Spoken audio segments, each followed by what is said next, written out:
ये लोग क्वेश्चन पूछते हैं, अगर आप लोग फ्रेशर्स हो या आप एक्सपीरियंस हो, तो जावा डेवलपर के लिए मैं यहाँ पे कुछ क्वेश्चन डिस्कस करने वाला हूँ जो कि फ्रिक्वेंटली पूछे जाते हैं। और ये सारे क्वेश्चन मुझसे क्या सारे ये क्वेश्चन मुझसे पूछे गए थे, तो वही सबको बारे में मैं आप लोग को 1 बाय 1 करके एक करके लगभग 27 या 28 क्वेश्चन थे लगभग। ये शेड्यूल तो हुआ था केवल 30 मिनट के लिए, लेकिन मैं कुछ क्वेश्चन बताता गया और वो क्या थे थोड़ा वो बैठते हो तो सबसे पहले यही क्वेश्चन पूछा जाता है, इंट्रोड्यूस योर सेल्फ, और आप अपने बारे में बताओ और क्या आपका टेक्निकल स्किल क्या है और क्या जो भी सीखे हो उसके बारे में बताना होगा। तो ये तो सबसे पूछा ही जाता है, तो आप लोग को इसको पता होगा जो भी, जैसे आप लोग जो भी किसी भी किए हो। और फिर उसके बाद में दूसरा क्वेश्चन इन्होंने पूछा था कि which project you have work and technology क्या था, और ये प्रोजेक्ट कैसा था, ट्रेनिंग प्रोजेक्ट था कि डेवलपमेंट टाइप का था या सपोर्ट टाइप का, किस टाइप का प्रोजेक्ट था। तो आप लोग को उसके प्रोजेक्ट के बारे में थोड़ा बताना है, ठीक है। उसके बाद में यहाँ थर्ड क्वेश्चन यहाँ पे पूछा गया था, what is encapsulation in Java, Java में इनकैप्सुलेशन क्या होता है, उसका इम्प्लीमेंटेशन क्या होता है। तो उन्होंने इम्प्लीमेंटेशन वगैरह नहीं पूछा था, बस केवल यही पूछा था व्हाट इज इनकैप्सुलेशन इन जावा। तो बेसिकली उनको थ्योरी पूछ रही थी, तो मैंने क्या किया था, उनको थ्योरी वगैरह बता दिया था, थ्योरी क्या है। तो मैंने सोचा कि इसका मैं एक एग्जाम्पल लेकर आप लोग को पूरा डिटेल में डिस्कस कर दूँ, जिससे क्या होगा, मान लो पूछा जाता है तो एक आप लोग को अगर आता है तो ठीक है, वरना ये क्या हो जाएगा, रिवाइज हो जाएगा एक बार। तो जैसे ही आप लोग को पता होगा इनकैप्सुलेशन क्या होता है, जैसे हमारा कैप्सूल होता है ना, कैप्सूल में अलग अलग टाइप के मेडिसिन का जो पार्ट होता है, जो केमिकल के पार्ट होते हैं, एलिमेंट होते हैं, वो सब क्या करते हैं, मिलके एक पर्टिकुलर रिएक्शन पर्टिकुलर ये कैप्सूल बनाते हैं। उसी प्रकार से यहाँ पे जो भी उसके सारे प्रॉपर्टीज होते हैं, उसके प्रॉपर्टीज को हम एक जगह क्या कर देते हैं, किसी एक पर्टिकुलर क्लास में उसको हम लोग क्या कर देते हैं, बाइंड कर देते हैं, रख देते हैं, ठीक है ना। तो उस प्रॉपर्टी को हमें एक्सेस करना होगा या कुछ भी होता है, तो इनकैप्सुलेशन वही होता है कि encapsulation is the process of wrapping the code and data together into single unit. हम एक सिंगल यूनिट में उसको क्या करते हैं, रैप कर देते हैं, बांध देते हैं। फॉर एग्जाम्पल, जैसे हमारा कैप्सूल लिया गया वही हमारा एक क्या हो गया, एग्जाम्पल हो गया। अब जैसे we can create fully encapsulated class in Java by making all data members of the class, जितने जो भी हमारे जो क्लास है ना, अभी मैं दिखाऊंगा कैसे। जो सपोज हमारे जो एक क्लास है, तो उस क्लास में जितने भी डेटा मेंबर्स हैं उसको हम क्या कर देंगे, प्राइवेट कर देंगे। तो प्राइवेट से क्या होता है, हो जाता है उसके सारे डेटा मेंबर हमें उसी प्राइवेट का मतलब क्या होता है, जैसे जितने भी उसके अंदर डेटा मेंबर्स होंगे, जितने भी उसके प्रॉपर्टी होगा, वो क्या होंगे, केवल विद इन द क्लास, उसी क्लास के अंदर क्या होंगे, एक्सेसिबल होंगे। हम उस क्लास से बाहर एक्सेस नहीं कर सकते हैं। तो यही हमारा क्या हो गया, इनकैप्सुलेशन हो गया। अब सपोज हमारे सारे मेंबर्स हमारे प्राइवेट हैं, तो हमें क्या करना है, उनको एक्सेस करना है, हमें उनको एक क्लास से दूसरे क्लास में मान लो ऐड करना है, कुछ करना है, उससे ऑपरेशन परफॉर्म करना है, एक्सेस करना है। तो कैसे करेंगे, तो इसके लिए हमारा क्या होता है, गेटर्स सेटर्स होते हैं। गेटर और सेटर का हम इम्प्लीमेंट करेंगे। गेटर से हम लोग क्या करते हैं, वैल्यू को फाइंड कर लेते हैं, और सेटर से जो भी हमारा पर्टिकुलर वैल्यू होता है उसको हम सेट कर देते हैं। तो उसको कैसे इंप्लीमेंट किया गया है उसको हम दिखाते हैं। ये हमारा छोटी छोटी चीज़ें। तो यहाँ पे देखो मैंने लिखा था, to access the private members in Java we are using the getters and setters. आप एग्जांपल के तौर पे अब यहाँ पे आपको दिखा देते हैं। यहाँ पे मैंने एक क्लास क्रिएट किया, पब्लिक क्लास स्टूडेंट से मैंने क्लास क्रिएट किया है। अब इसमें कुछ प्राइवेट डेटा मेंबर्स मैंने ले लिया है। यहाँ पे प्राइवेट स्ट्रिंग नेम, मैंने नेम का एक मैंने प्राइवेट ले लिया है जो स्ट्रिंग टाइप का है। अब इस नेम को हमें क्या करना है, सेट करना है। पहले सेट करने के बाद फिर क्या करना है, हमें गेट करना है। तो यहाँ पे देखो ये है हमारा, अब यहाँ पे पब्लिक स्ट्रिंग गेट नेम, अब यहाँ पे गेट नेम यहाँ लिखेंगे, गेट जो भी यहाँ पे लिखा रहेगा वहाँ पे उसके यहाँ पे हम लोग मेथड बना देंगे। वही ये ऑटोमेटिकली उसमें होता है, इक्लिप्स में या मतलब जावा में ये पूरा ऑटोमेटिकली जनरेट कर देता है, तो कोई दिक्कत नहीं है।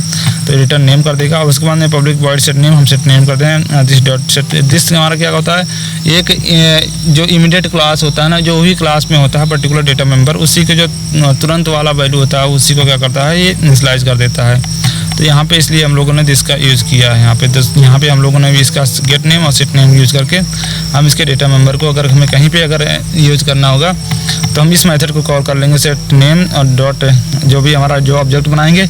अब सपोज इसका ऑब्जेक्ट बनाएंगे, स्टूडेंट का ऑब्जेक्ट बनाएंगे, तो स्टूडेंट st डॉट हम लोग सेट नेम मान लो कॉल कर लेंगे या गेट नेम कॉल कर लेंगे, तो हमारा उससे क्या हो जाएगा, आउटपुट आ जाएगा। ठीक है ना। तो ये था गेटर सेटर जो हमारा इनकैप्सुलेशन में यूज होता है। तो बेसिक चीज़ था जो हमने इसको यहाँ पे डिस्कस कर लिया। इनकैप्सुलेशन के बारे में बस इतना बता देना है और कुछ नहीं। अब जैसे हम क्या कर रहे हैं, जो अभी मैंने बताया था कि हमने जो अब मेन मेथड हमने बनाया टेस्ट क्लास। अब इस मेन मेथड में टेस्ट क्लास जो मैंने बनाया, इस मेन मेथड में हमें स्टूडेंट का मैंने ऑब्जेक्ट बना दिया, student s equal to new student. इतना तो पता होगा ना आप लोगों को कि ऑब्जेक्ट कैसे क्रिएट किया जाता है। अब मैंने यस डॉट सेट नेम, मैंने यस डॉट सेट नेम यहाँ के लिए प्रदीप मैंने लिख दिया, मैंने उसका वैल्यू को उसका नाम को सेट कर दिया। अब यहाँ पे system data dot yes dot gate name. अब जो हमने सेट किया था, जो यहाँ पे ये हमने लिया था पब्लिक डॉट गेट यहाँ पे किधर गया सेट नेम, इस यस this dot name equal to name. अब यहाँ पे जैसे हमने नेम प्रोवाइड कर दिया ना Pradeep, name equal to Pradeep. अब यहाँ पे इसने इसके नेम को क्या कर दिया, सेट नहीं कर दिया। अब यहाँ पे जब हम गेट नेम कर देंगे तो रिटर्न कर देगा, जो भी नाम आएगा उसका क्या कर देगा, उस नेम को उसने क्या कर दिया, रिटर्न कर दिया, जो हमने यहाँ पे प्राइवेट डेटा मेंबर लिया था। ठीक है ना, तो ये बेसिक था जो हमने इसको यहाँ पे डिस्कस कर दिया है। अब थोड़ा हम लोग के बारे में थोड़ा ये जो थर्ड क्वेश्चन पूछा गया था कि what are the access modifiers in Java. Java में एसएस मॉडिफायर क्या होते हैं, जैसे अगर किसी भी सी प्लस प्लस जावा या किसी में भी अगर आप लोग कोडिंग कर रहे हो तो आप लोग को पता होगा एसएस मॉडिफायर्स होते हैं। एसएस मॉडिफायर का काम क्या होता है, उसमें हम कुछ रिस्ट्रिक्शन लगा देते हैं कि कुछ हमारे जो डेटा मेंबर्स होंगे, जैसे अगर हम उसके सामने पब्लिक लगा देंगे तो वो क्या हो जाएगा, हर जगह जहाँ चाहे जहाँ हम लोग कॉल करना चाहे तो कॉल कर सकते हैं। लेकिन जो प्राइवेट होता है तो हमारा विद इन द क्लास होता है कि इसी क्लास के अंदर हम लोग उसको कॉल कर सकते हैं। लेकिन डिफ़ॉल्ट होता है एक पैकेज के अंदर हम लोग कॉल कर सकते हैं। तो इसके बारे में आप लोग पढ़ सकते हो, मैंने इसको बारीकी से लिख दिया है यहाँ पे। जैसे मैंने लिखा है यहाँ पे आप लोग देख सकते हो, we can access the private members only within the class. हम सेम क्लास के अंदर केवल प्राइवेट मेंबर को हम लोग क्या कर सकते हैं, असेस कर सकते हैं। ठीक है ना। और default we can access the default modifier within the same package. हम सेम पैकेज में डिफ़ॉल्ट होते हैं उसको क्या कर सकते हैं, असेस कर सकते हैं। ठीक है ना। और हम आउटसाइड ऑफ द पैकेज हम लोग क्या कर सकते हैं, असेस नहीं कर सकते हैं। उसके बाद प्रोटेक्टेड क्या होता है, प्रोटेक्टेड का काम क्या होता है, protected we can access the protected modifier within the same package and also from outside the package with the help of the child class. अब जैसे कि हमारे पास जो प्रोटेक्टेड लगा देंगे उसके सामने, जो भी हम लोग यहाँ से प्राइवेट लिखते हैं उसके सामने प्रोटेक्टेड लगा देंगे तो हम उसके जो डेटा मेंबर्स होंगे उसको हम क्या कर सकते हैं, असेस सकते हैं जो सेम पैकेज के अंदर तो असेस ही कर सकते हैं। लेकिन अगर हम उसका चाइल्ड क्लास या सब क्लास बना देंगे, जैसे हम लोग नेटटेंस पढ़ेंगे तो वहाँ पे आप लोग देख सकते हो, तो उसके थ्रू हम लोग कह सकते हैं प्रोटेक्टेड मेंबर को भी हम लोग असेस कर सकते हैं। ठीक है ना।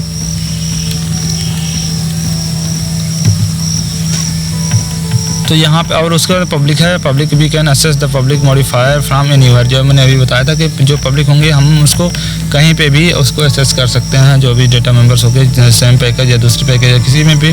तो इस प्रकार से हम लोग इसको यहाँ पे डिस्कस कर दिया जो एसएस मॉडिफायर थे। उसके बाद फोर्थ क्वेश्चन, ये भी एक इम्पॉर्टेंट क्वेश्चन है, इसके बारे में यहाँ पे देख लेते हैं। Question 4, what is the method overloading और मेथड ओवरराइडिंग। मेथड ओवरलोडिंग और मेथड ओवरराइडिंग जावा में क्या होता है, इसका कैसे इंप्लीमेंट करते हैं। तो मेथड ओवरलोडिंग बेसिकली क्या होता है, जैसे हमारा कंस्ट्रक्टर होता है ना, तो यहाँ पे जैसे यहाँ पे क्या कर, अगर if a class has multiple method having the same name but different in the parameters it is known as method overloading. Overriding क्या होगा, मेथड ओवरराइडिंग क्या होता है कि हम एक क्लास को क्या करेंगे जिसमें चाइल्ड क्लास है पेरेंट क्लास में, जिसमें पेरेंट क्लास की प्रॉपर्टी को उसका चाइल्ड क्लास क्या करेगा, इनहेरिट करेगा। उसके थ्रू हम लोग क्या करते हैं, मेथड ओवरलोडिंग का मेथड ओवरलोडिंग यूज करते हैं। यहाँ पे अब देखो यहाँ पे जैसे लिखा हुआ है ना, यहाँ पे आप लोग इसको पढ़ सकते हो। तो मैं थोड़ा जल्दी बता दे रहा हूँ कि जिससे आप लोग को इजीली समझ में आ जाए। अब जैसे अगर आपको समझना है, मैंने मेथड ओवरलोडिंग इसके बारे में यहाँ पे आप लोग देख सकते हो कि मेथड ओवरलोडिंग क्या होता है। अब सपोज यहाँ पे एक क्लास है मेरा प्रोसेसर नाम से मैंने एक क्लास ले लिया।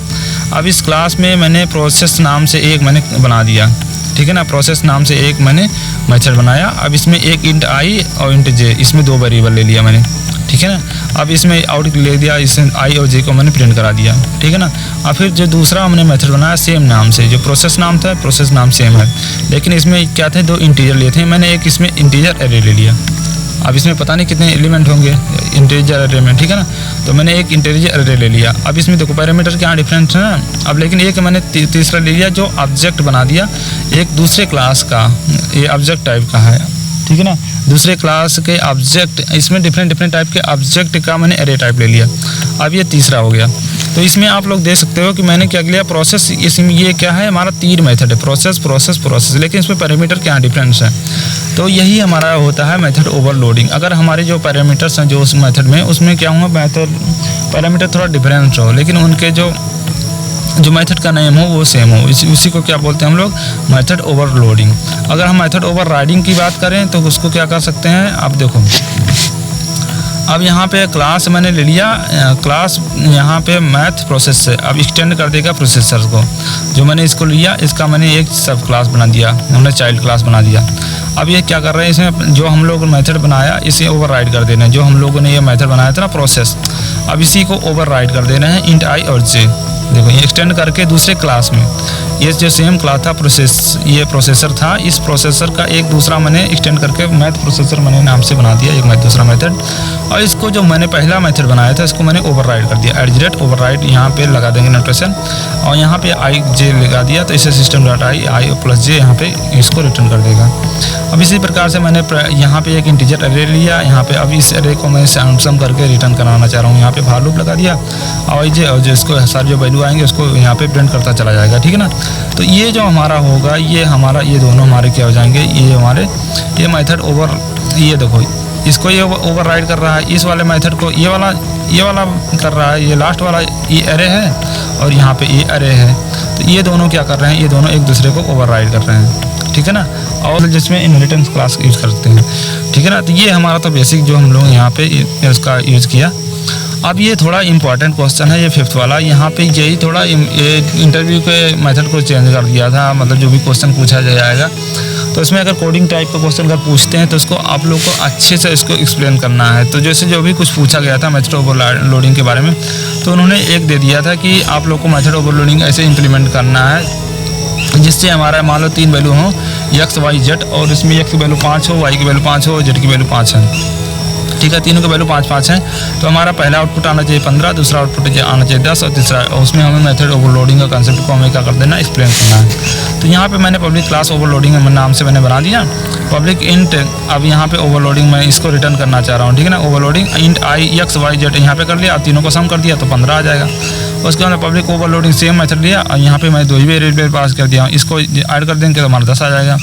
फिर पब्लिक ओवरलोडिंग नाम से ले लिया मैंने इंट एक्स ले लिया, इसको 5 रिटर्न कर देगा। तो यहाँ पे इसी टाइप से आपको क्या करना था, इसको कर देना था। उसके बाद में अगर अब आपको क्या करना था, ये ज़रूरी है मेन मेथड में आप लोग को बनाना है, क्योंकि वो क्या करना चाह रहे हैं कि इसको ऑब्जेक्ट क्रिएट करना आता है कि नहीं, उसको ऑब्जेक्ट क्रिएट करने उसको जो मेथड है उसको कॉल करना आता है कि नहीं, सब कुछ उसको चेक करना चाहते हैं। क्योंकि अब ये आप फ्रेशर हो तो थोड़ा ये बेसिक चीज़ें आपको आना ही चाहिए। तो यहाँ पे मैंने पब्लिक स्टैटिक वॉइड मेन ये मैंने यहाँ पे उसी में मैंने एक बना दिया मेन मेथड यहाँ पे। अब इस मेन मेथड को मैंने स्कैनर के थ्रू मैंने एक स्कैनर सिक्योरिटी न्यू स्कैनर मैंने ले लिया। अब इसमें देखो मैं हमने एक्स वाई जेड 3 लिया था ना, तो 3 को यूज़र के द्वारा हम इसके 3 वैल्यू को मैं इंटर कराना चाह रहा था। तो इंट a=sc.next इंट यहाँ पे मैंने 3 वैल्यू इंटर करा दिया, ये तो पता होगा आप लोग को। तो मैंने इनको तीनों को इंटर करा दिया। अब यहाँ मैं इस जो ओवरलोडिंग क्लास मैंने बनाया था यहाँ पे ये ओवरलोडिंग, इस ओवरलोडिंग का हमें क्या करना पड़ेगा, इनको जो ये मेथड बने हैं इनको हमें कॉल कराना है। तो कॉल कराने के लिए क्या करना पड़ेगा, हमें इसको ऑब्जेक्ट बनाना पड़ेगा, इस क्लास का ऑब्जेक्ट बनाना पड़ेगा। तो इसका मैंने इसलिए हमने क्या कर दिया, ये ओवरलोडिंग OVR = न्यू ओवरलोडिंग, मैंने इस नाम से मैंने OVR नाम से मैंने एक ऑब्जेक्ट क्रिएट कर लिया। OVR.ओवरलोडिंग ABC मैंने कर देंगे तो वहाँ पे पहला आ जाएगा। ये इस टाइप से ये मेन इनका मोटो यही था कि हमसे पूछे कि वो यूजर से इनपुट कैसे लिया जाएगा और हम उसकी जो मेथड बनाएंगे उसको कैसे कॉल करेंगे। तो ये जो बेसिक था जो हम लोगों ने यहाँ पे डिस्कस कर लिया, ठीक है ना। उसके बाद में हमारे पास 6 क्वेश्चन है कि what is constructor in Java. Java में कंस्ट्रक्टर क्या होता है, उसका काम क्या होता है। तो जैसे आप लोग को पता होगा या ना पता होगा मैं बता देता हूँ। कंस्ट्रक्टर क्या होता है, कंस्ट्रक्टर ये क्या होता है, जैसे हमारा जो क्लास होता है ना, क्लास सेम उसका जो मेथड होता है ना उसमें कंस्ट्रक्टर में वो सेम नाम से जो क्लास का नेम होता है उसी नाम से हम लोग क्या कर देंगे, एक मेथड क्रिएट कर देंगे, लेकिन उसका कोई रिटर्न टाइप नहीं होगा, ठीक है। वही हमारा क्या हो जाएगा, कंस्ट्रक्टर हो जाएगा। अब rule for creating the constructor, there are two rules for define for the constructor name must be same name. जैसे मैंने बताया कि जो कंस्ट्रक्टर हम लोग बनाएंगे, मेथड बनाएंगे, उसका नेम सेम होना चाहिए जो हमारा क्या होता है, जो क्लास का नेम होता है। अभी मैं एक एग्जांपल लेके दिखा दूंगा। ये constructor must have no explicit return type. अब कंस्ट्रक्टर के पास, जैसे मैंने बताया कि अब उसके पास कोई रिटर्न टाइप नहीं होता, कंस्ट्रक्टर में कोई रिटर्न टाइप नहीं होता है। ये Java constructor can not be abstract, मतलब जैसे अगर हम कंस्ट्रक्टर को एब्स्ट्रैक्ट बना देंगे या स्टैटिक या फाइनल या सिंक्रोनाइज, ये कभी भी नहीं हो सकता है। क्यों नहीं हो सकता है? अब जैसे अगर आप लोग उसको पढ़े होंगे एब्स्ट्रैक्शन या एब्स्ट्रैक्ट क्लास या इंटरफेस, इसके बारे में अगर पढ़े होंगे तो, क्योंकि इंटरफेस में सारे जो उसके मेंबर होते हैं वो क्या होते हैं, स्टैटिक होते हैं, ठीक है ना, पब्लिक होते हैं। इसीलिए और इसके जो इसलिए हम लोग क्या करते हैं, जो एब्स्ट्रैक्ट होता है तो वहाँ पे हम लोग सारे डेटा मेंबर को एक्सेस नहीं कर सकते हैं। तो इसलिए हम लोग यहाँ पे अगर हम लोग ऐसा कर देंगे तो कंस्ट्रक्टर को एक्सेस कर ही नहीं सकेंगे। इसलिए हम क्या करना होगा, कंस्ट्रक्टर कभी भी एब्स्ट्रैक्ट, स्टैटिक या फाइनल सिंक्रोनाइज टाइप का नहीं हो सकता है कंस्ट्रक्टर। अब यहाँ पे पेन का यूज़ कर रहा हूँ मैं, पेन के थ्रू मैं आप लोग को थोड़ा समझा देता हूँ। तो यहाँ पे जैसे मैंने लिया है ना, अब यहाँ पे आप लोग देख सकते हो,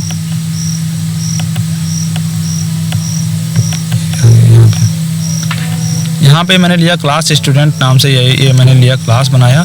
अब इस क्लास जो स्टूडेंट है ना, इसमें मैंने एक इंट आईडी ले लिया, आईडी, और स्ट्रिंग नाम से मैंने नेम ले लिया, 2 वैल्यू मैंने ले लिया है। अब इसमें इसका इसी टाइप का हमें मेथड बनाना है, जो मैंने मेथड बना लिया स्टूडेंट टाइप का। यहाँ पे आप लोग देख सकते हो, से जो क्लास का नेम है वही सेम नेम मैंने ले लिया स्टूडेंट का। अब यहाँ पे इंट आई ले लिया, जो मैंने इंट यहाँ पे देना ना, यहाँ पे आई ले लिया, और स्ट्रिंग मैंने एन ले लिया, 2 वैल्यू मैंने ले लिया, ठीक है ना। अब यहाँ पे आई डी इक्वल टू आई ले लिया, नेम इक्वल टू एन दे दिया, मैंने 2 ही डिफाइन दे दिया। यहाँ पे जो यहाँ पे वैल्यू लिया था उसी को मैंने एलोकेट कर दिया। तो लेकिन यहाँ पे को देख सकते हो आप, मैंने कोई रिटर्न टाइप इसका नहीं लिया है, ठीक है ना। तो यही होता है हमारा कंस्ट्रक्टर। क्या होता है, जो क्लास के नेम होता है उसी सेम नेम से हमें क्या करना है, एक मेथड बना देना है, लेकिन उसका कोई रिटर्न टाइप नहीं होना चाहिए। ये हमारा क्या हो गया, पैरामीटराइज कंस्ट्रक्टर, ठीक है ना।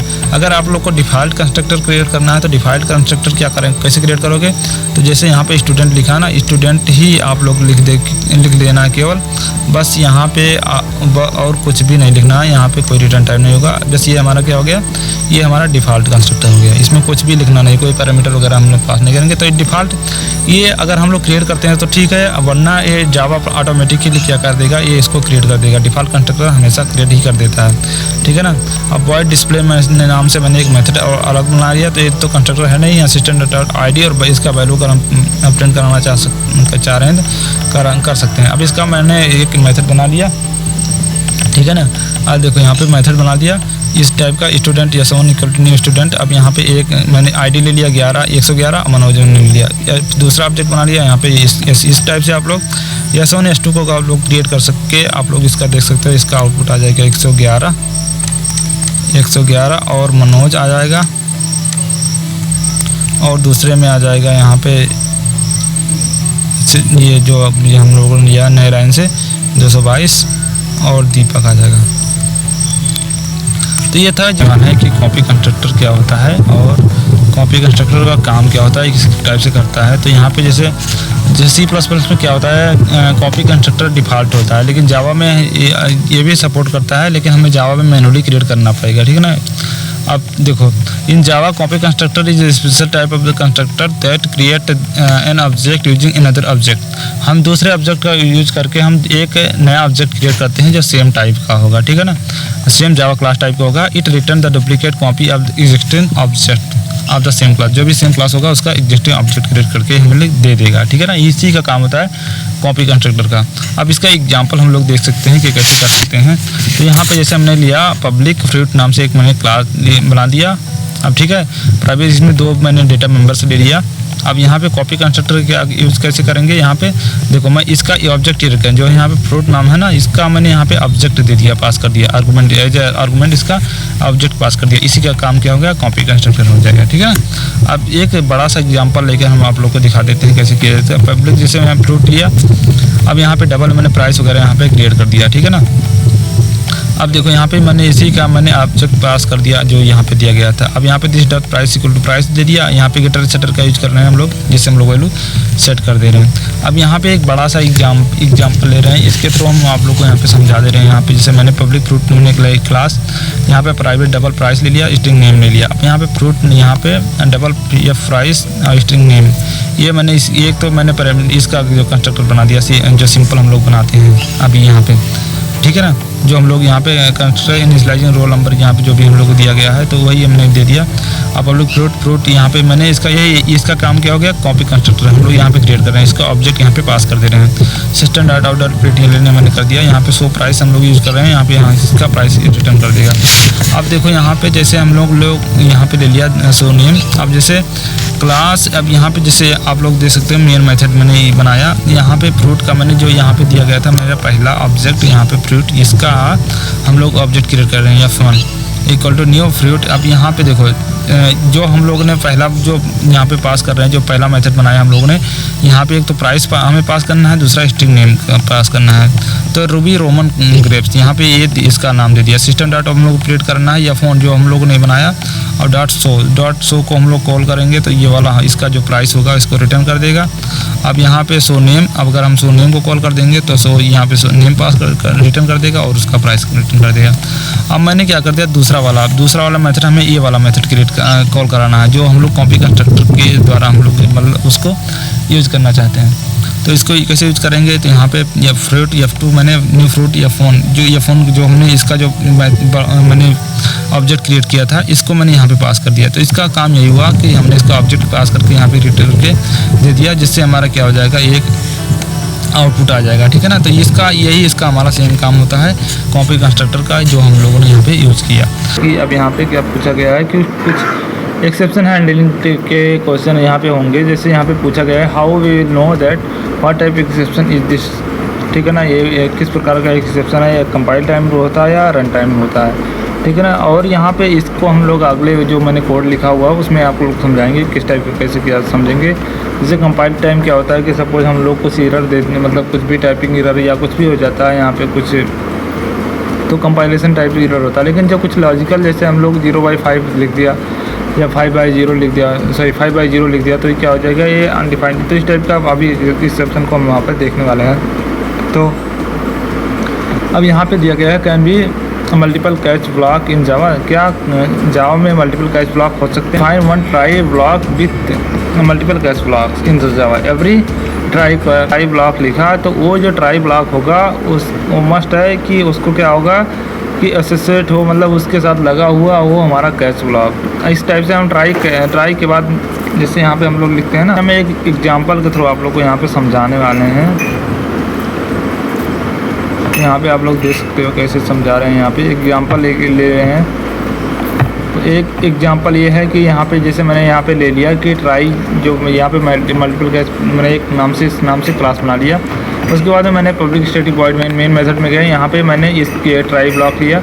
अब ट्राई में एक मैंने इंटीजर एरे ले लिया है। अब उसमें एरे जो उसका जो थर्ड वैल्यू है या कुछ भी है यहाँ पे, उसको मैं 10 से डिवाइड कर रहा हूँ। तो ये देखो, ये 10 से ये डिवाइड कर रहे हैं, तो ये तो रन टाइम तो कंपाइल टाइम तो कोई कंपाइलेशन एरर देगा नहीं, ये तो मैथमेटिकल है ना। अगर किसी भी मैथमेटिक को अगर 0 से डिवाइड करते तो अनडिफाइंड हो जाता है, मतलब इनफाइनाइट टाइम चल जाता है। तो इसमें कुछ भी नहीं इशू है, लॉजिकल इशू है, मतलब जो हम लोगों ने लिखा हुआ है। तो इसमें क्या जाएगा, ये रन टाइम पे एरर आएगा। तो इस टाइप का अगर कोई एरर आता है, इसको हम लोग बोलते हैं रन टाइम एरर। ठीक है ना। यहाँ पे जो एरर आ रहा है ये हमारा क्या दे देगा, ए रन टाइम एरर देगा। अब यहीं पे अगर लिख दिया होता, यहाँ पे जैसे हमने लिख लिया ऐसे A3 इक्वल टू, मान लो मैंने केवल 10 दे दिया, यहाँ पे सेमी कॉलम ना लगाता, यहाँ पे मैं सेमी कॉलम ना लगाता, इसको हटा देता, तो ये क्या देता है, ये कंपाइल टाइम एरर दे देता है। ठीक है ना। तो इस टाइप से हम समझ सकते हैं कौन सा कंपाइल टाइम एरर आ रहा है या रन टाइम। तो इसमें बहुत प्रकार के क्या होते हैं, एरर होते हैं। इसको आप लोग देख सकते हो ऑनलाइन, और भी जो होगा तो थोड़ा टाइम कम है, इसलिए मैं जो इजी जो क्वेश्चन पूछे गए तो वही मैं यहाँ पे दिखा रहा हूँ। तो ये जैसे अब इसमें हम लोग का क्वेश्चन दूसरा क्या था, क्या हमारा मल्टीपल कैच ब्लॉक हो सकता है जावा में, और या मल्टीपल ट्राई ब्लॉक हो सकता है जावा में। तो हाँ, डेफिनेटली हो सकता है। जैसे मैंने लिया यहाँ पे इतना, यहाँ से लेकर यहाँ तक हमारा क्या है, एक ट्राई ब्लॉक है। अब ये ट्राई ब्लॉक हमारा ये कैच इससे क्या है, एसोसिएटेड है। ठीक है ना। ये ट्राई के बाद कैच आया, तो ये कैच में जो भी अगर ये जैसे फेल होगा ना यहाँ पे रन टाइम पे, उसके बाद में कैच में एक्सेप्शन इसको ले लेगा, और यहाँ पे सिस्टम डॉट वार्निंग दे देगा कि ये हमारा किस टाइप का है, अर्थमेटिक एक्सेप्शन है, क्योंकि हमने इसको डिवाइड किया है 0 से। तो ये अर्थमेटिक एक्सटेंशन इसमें प्रिंट कर देगा। उसके बाद में फिर से मैंने क्या कर दिया, एक कैच ब्लॉक ले लिया, ठीक है ना। तो कैच ले लिया, यहाँ पे catch array index out of bound exception, अगर जैसे मान लो कोई एरे ले लिया, यहाँ पे मान लो मैंने यहाँ पे डिफाइन दिया होता कि जो मैंने एरे डिक्लेयर किया है इसका वैल्यू मैंने लेता केवल इसमें 2 ही ले लेते हैं, लेकिन हम उसके वैल्यू जो एसेस कर रहे हैं यहाँ पे मैं थर्ड वैल्यू ऐसे ले रहा हूँ, तो क्या देगा, array index out of bound, मतलब एरे उसके रेंज से बाहर हो गया, तो उस टाइप का एरर आएगा। अब यहाँ पे जैसे अगर वो आ गया तो यहाँ पे उसका रिजल्ट हम लोग प्रिंट करा देंगे। फिर से मैंने क्या कर दिया, कैच ब्लॉक ले लिया। कैच में एक्सेप्शन अगर ए भी नहीं होता है तो फिर क्या कर देगा, वार्निंग दे देगा सम अदर एक्सेप्शन। इस प्रकार से हम लोग मल्टीपल कैच ब्लॉक यूज़ कर सकते हैं, ठीक है ना।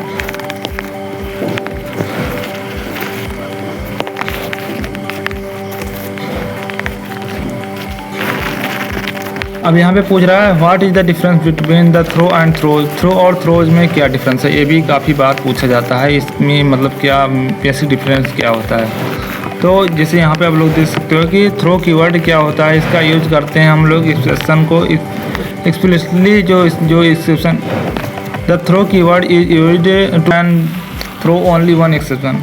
थ्रो कीवर्ड केवल एक बार में एक एक्सेप्शन थ्रो करेगा, लेकिन जब हम थ्रोज का यूज़ करेंगे तो ये मल्टीपल एक्सेप्शन थ्रो कर सकता है, ठीक है ना। देखो, और separated by comma, separate comma के बाद में जैसे अभी मैं दिखा दूंगा एग्जाम्पल इसके थ्रो कि मान लो उसने एक एरर दिया जैसे arithmetic exception, index out of bound exception, जो भी होगा थ्रो जो मल्टीपल टाइप का एक्सेप्शन को थ्रो कर सकता है, लेकिन जो थ्रो हो जाता है केवल वो सिंगल टाइप के एक्सेप्शन को रिटर्न करता है, ठीक है ना। और एक्सेप्शनली अब जावा देखो, Java throw keyword is used to throw an exception explicitly in the code inside the function और ब्लॉक ऑफ कोड, ठीक है ना। अब यहाँ पे देखो थ्रोज कीवर्ड का यहाँ पे वही सेम चीज़ दिया गया कि मल्टीपल एक्सेप्शन को यहाँ पे थ्रो कर सकता है।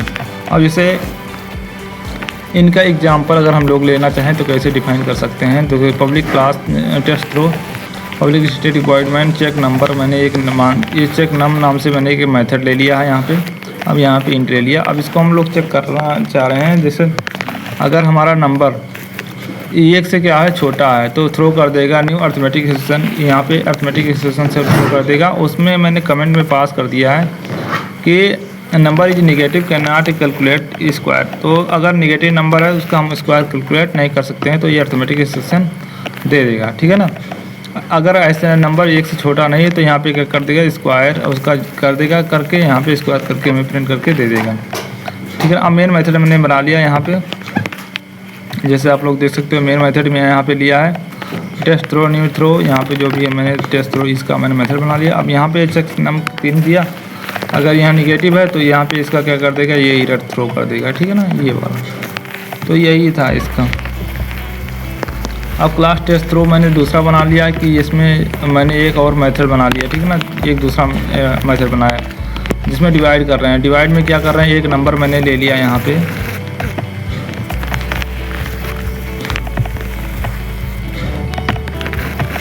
एक दूसरा नंबर मैंने एक मेथड डिवाइड नाम ले लिया, इसमें 2 वेरिएबल लिए इंट एन और int m, throw arithmetic exception. अब अगर ऐसा है तो थ्रोज मतलब मल्टीपल एक्सेप्शन को हम लोग क्या करना चाह रहे हैं, रिटर्न कराना चाह रहे हैं। इंट डिविजुअल एम बाई एन कर दिया और रिटर्न डिविजुअल जो डिवीजन आएगा उसको रिटर्न कर देगा। अब मेन मेथड मैंने ले लिया यहाँ पे, देखो जैसे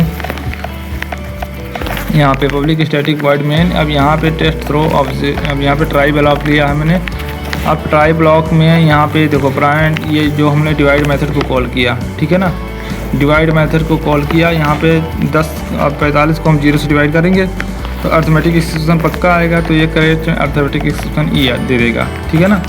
सिस्टम डॉट डिवाइड बाई 0, अब सिस्टम जो जिसका कोड आएगा उसको यहाँ पे इसने प्रिंट कर दिया, ठीक है। अब यहाँ ये था इसका मेन मेथड जो हम लोगों ने यूज़ किया कि इसका क्या हो। एक क्वेश्चन और है यहाँ पे important, what is JSP, JSP क्या है और इसका यूज क्या होता है। तो जेएसपी हमारा जो फ्रंट एंड बैक एंड के लिए बेसिकली यूज होता है। तो JSP technology is use to create web application just like servlet technology, it can be throw of an extension servlets because it provide more functionality than servlet such as expression language like GSTL etc, ठीक है ना। तो ये था इसका basic definition.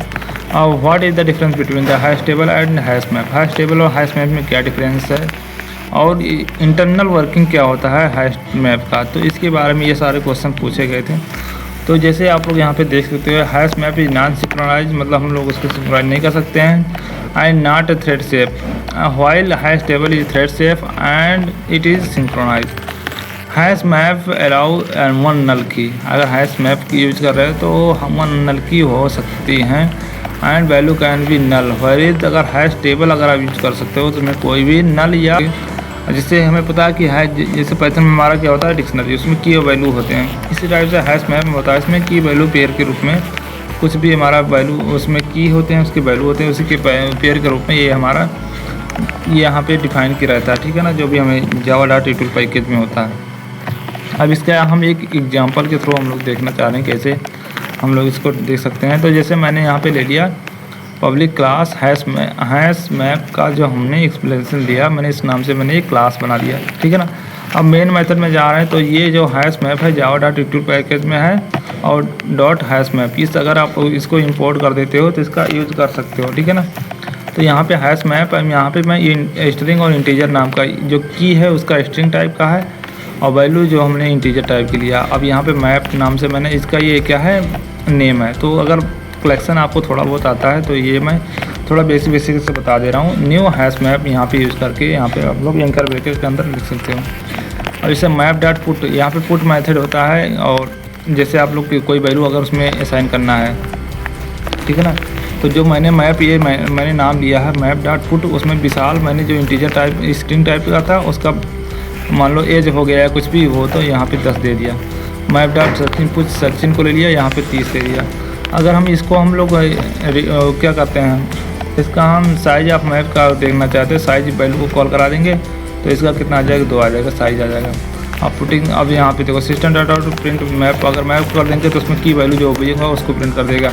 अब देखो if map content से यहाँ पे एक हम लोग लगा देते हैं, चेक कुछ कर रहे हैं कि अगर मैप विशाल को रख रहा है तो विशाल को क्या कर देगा, integer a equal to map dot get Vishal, तो विशाल को क्या कर देगा, जो इस इंटीजर ए इक्वल जो उसका की वैल्यू होगा उसको हमें क्या कर देना चाहिए, प्रिंट कर देना चाहिए, ठीक है ना। तो यहाँ पे इस प्रकार से इसका जो वैल्यू आएगा उसको यहाँ पे प्रिंट कर देगा, ठीक है ना। तो ये बेसिक। अब यहाँ पे हम लोग देखने वाले हैं हैश टेबल क्या होता है। हैश टेबल इन जावा क्या होता है, Java hash table class implement the hash table which, ये क्या करते हैं, भी की और वैल्यू को मैप करता है। It inherited dictionary class and implement the map interface, map interface को क्या करता है, ये इम्प्लीमेंट के जो इम्प्लीमेंटेशन होता है मैप का उसको ये इम्प्लीमेंट किया रहता है। तो इसके बारे में यहाँ पे आप लोग देख सकते हो, ये इसका बेसिक जो लॉजिक है, इसको डिक्लेरेशन कैसे किया जाता है, ये है इसका पूरा ये। अब इसका एक एग्जांपल ले रहे हैं हम लोग, कैसे देखना होगा। तो यहाँ पे इस टाइप से हैश टेबल मैंने ले लिया, इंटीजर स्ट्रिंग यहाँ पे HM new hash table integer जो भी हमने लिया यहाँ पे ले लिया।